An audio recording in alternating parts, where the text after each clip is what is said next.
You've called women you don't like fat pigs, dogs, slobs, and disgusting animals. Your Twitter account... Only Rosie O'Donnell. America was no longer weak in the eye of the enemy. The moment President Trump orders special forces kill some of the deadliest terrorists on the planet. Rosie O'Donnell just unleashed a truth bomb, and this time, the targets were none other than Eric and Donald Trump Jr. The comedian, never one to hold back, lit up social media with her signature mix of sass and scorn, calling out the Trump brothers in a way only she can. Was it politics, family drama, or a long-standing feud reignited? Whatever it was, Rosie didn't mince words, and her fans are eating it up. Critics? Not so much. What did she say, and how are the Trump brothers reacting? Well, buckle up because this one's getting messy. Rosie O'Donnell and the Trump family have been locked in a war of words for almost 2 decades. Donald Trump called her a pig, she called him a con man, and the rest is reality TV-level drama. But this time, the spotlight isn't on the ex-president, it's on his sons, Eric and Donald Jr., who once again found themselves in Rosie's comedic crosshairs. What set her off this time? Was it their never-ending Twitter rant, their podcast ramblings that sound like a rejected script from Succession? Or was it simply the fact that they exist with the same level of self-awareness as a pair of decorative bookends? The answer, as usual, is all of the above. Armed with her sharp wit and absolute zero patience for nonsense, Rosie looked at the latest Trump Jr. monologue, some rambling red-faced tirade about cancel culture and masculinity, and decided it was time to enter the chat.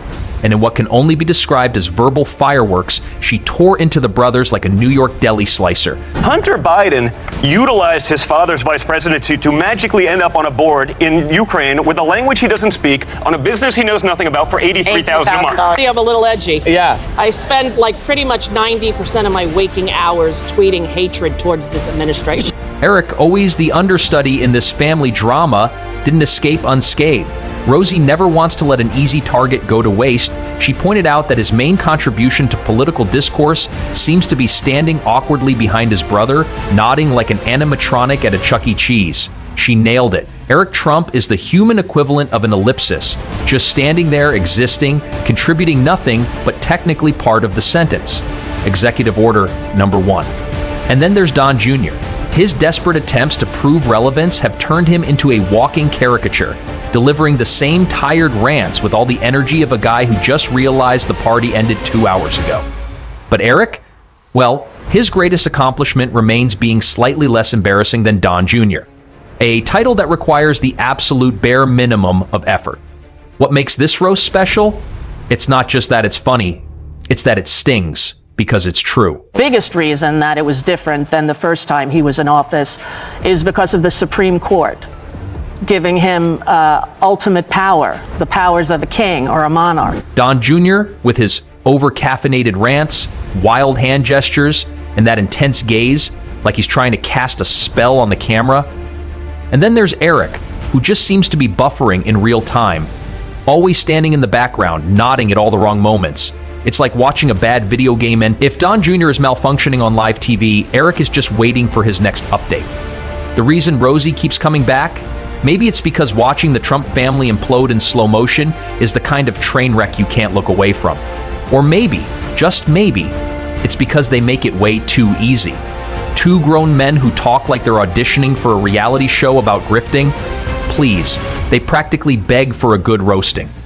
It's time for a president who can make America great again, ahead of budget and ahead of schedule too. And that he is bankrupt 4 times, that he got all his money from his father, and that he notoriously cheats private contractors out of their money. Yes, and that is all Simple pretty well. fact. Rosie's latest takedown came via social media, where she shredded the Trump brothers with the ease of someone peeling an orange.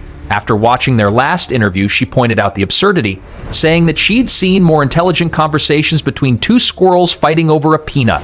The internet predictably lost it, but Rosie wasn't done. She went on to highlight Don Jr.'s signature delivery, sweaty, over-caffeinated rants, wild hand gestures, and staring at the camera like it just insulted his father. She didn't let Eric off the hook either, calling him out for his remarkable ability to exist in the background like an NPC in a bad video game. If Don Jr.'s glitching live on air, Eric's just buffering. What makes Rosie's call out so cutting is that it's not just about the laughs, it's about the truth. The Trump brothers don't just spew nonsense, they perform nonsense, like two guys auditioning for a reality show about grifting. Whether it's Don Jr.'s obsession with the radical left or Eric's uncanny ability to nod himself into irrelevance, they make it too easy. Was it brutal? Absolutely. Was it fair? Without a doubt. Rosie's mockery isn't just for fun. It's a reminder of how absurd it is that these two are still given a platform. They're not deep thinkers, not policy experts, and certainly not men of the people. They're glorified carnival barkers desperately clinging to relevance in a post-Trump world. In an era of misinformation and manufactured victimhood, satire cuts through the noise in a way dry analysis never could. Rosie is exposing the cheap theatrics beneath their faux bravado, and someone has to do it. In fact, what has happened since he's taken office has been terrifying, I think, for the world and definitely for the United States of America. Now that he's won, you're going to have the most pro-crypto president in the history of America. I can honestly say that America is going to lead the way in the digital revolution. The Trump brothers may be the butt of the joke, but that's exactly how they like it. Their entire brand depends on being the perpetual victims of the Hollywood elite, while they sell overpriced gold sneakers and tacky Bibles to their followers. But here's the catch. If your political relevance hinges on being the punchline, maybe you've already lost. As for the Trump brothers, they're left flailing, scrambling to convince their dwindling audience that they're the real victims of some deep state conspiracy, all while begging for more attention. Don Jr. was quick to take the bait, launching into another wild Instagram rant, eyes wide, voice cracking, accusing Hollywood elites of trying to cancel them. But of course, none of this is new. This is straight out of their father's playbook. Don't defend, attack. Insulted, don't reflect, play the victim. Losing, don't admit defeat, declare victory. You know, first of all, when he announced, I was like laughing my ass off. Same here. He was on that little escalator down with the fake crowd going, look, here's my wife who loves me. And she's like, how do I get out of here? He's tough. He fights back. That's uncustomary for Republicans. The Democrats certainly aren't used to that. But when you've taken the incoming that he's taken, the MAGA base remains a mixed bag. Some diehards flooded the comments with fire emojis declaring that the Trump boys were owning the libs. But others are starting to get tired of the same old rants. Watching Don Jr. shriek about socialism starts to feel like an overplayed Vine compilation. It's like a sitcom that's been running for too many seasons and the writers just refuse to develop the characters. At first glance, it's just another celebrity roasting a couple of political nepo babies who wouldn't last 5 minutes outside their inherited bubble. But beneath the spectacle, this saga taps into something much bigger. Rosie isn't just cracking jokes, she's holding up a mirror, reminding us all how absurd it is that these two are considered political voices. The Trump brothers are just grifters in a post-Trump world, and it's time for the curtain to fall. Why the first time in American history a president has won every swing state and is also best friends, and his largest donor was a man who owns and runs the internet. That the next American president has the courage to put the American people first once again. So what happens next? Will the Trump brothers double down? Will Don Jr. post another unhinged rant where he points wildly at nothing while yelling about the radical left? One thing's for sure, Rosie will be just fine. The Trump brothers, though, they'll be back. Faces red, voices hoarse, crying about cancel culture while simultaneously begging for more attention.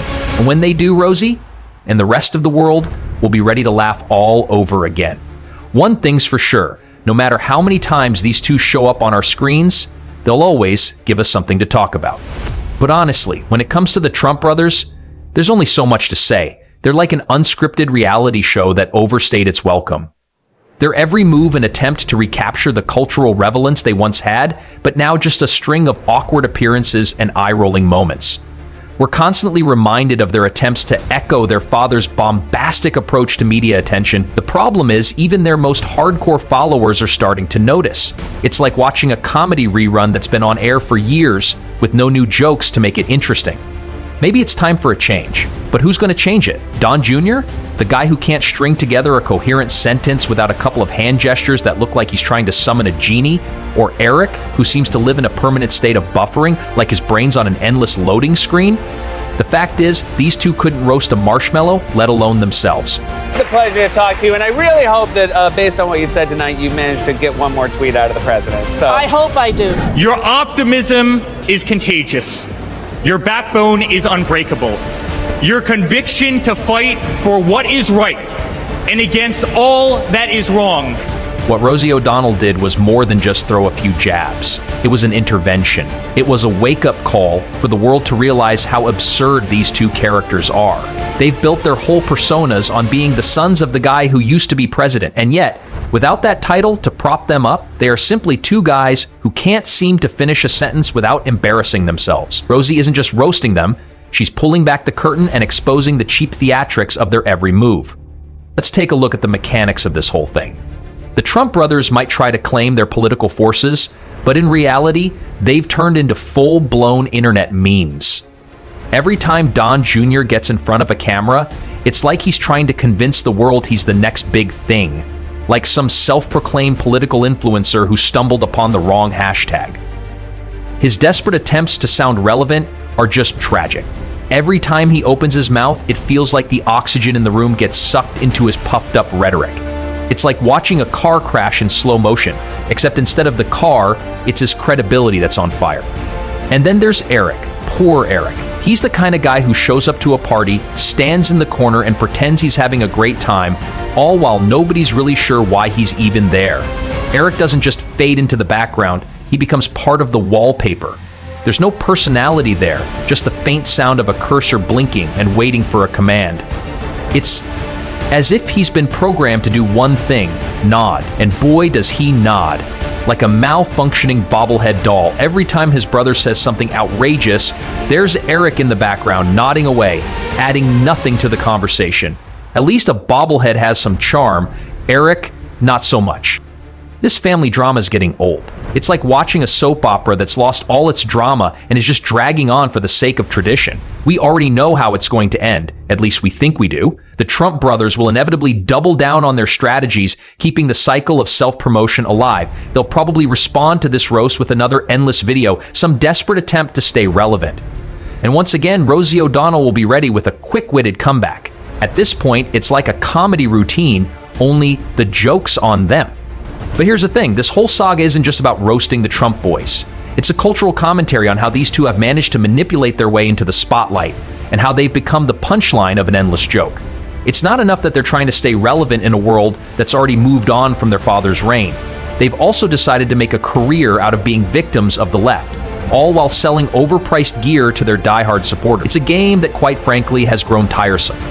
And as much as they try to paint themselves as underdogs, they're really just two privileged individuals pretending that their spotlight is still shining as brightly as it once did. The truth is, the world isn't buying the narrative anymore.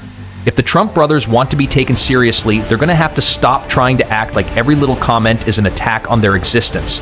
They've done nothing to warrant the level of respect they're clamoring for. Their political relevance is built on a shaky foundation of daddy's name, and they're doing everything they can to keep the facade up. So what will happen next? Well, we're likely going to see Don Jr. continue to spout his outlandish rhetoric, while Eric stumbles awkwardly through another attempt at being taken seriously. But even as they keep trying, the reality is that they can't keep up the act forever. Eventually, the curtain will fall, and the world will see them for what they truly are. Not political experts, or even noteworthy public figures, but just two guys trying to convince themselves, and anyone who's willing to listen, that they matter. And as Rosie O'Donnell keeps reminding us, it's hard to respect anyone who has made a career out of being mediocre at best. These guys have built an empire out of nonsense, and all they really have to offer is more of the same. The punchline, however, is always waiting, right around the corner, ready to dismantle their overinflated egos once again. It's like a game of who can embarrass themselves more, and frankly, it's getting exhausting. If you've enjoyed this roast, be sure to hit that like button and subscribe for more, because in a world full of ridiculousness sometimes, a good laugh is the best way to get through it.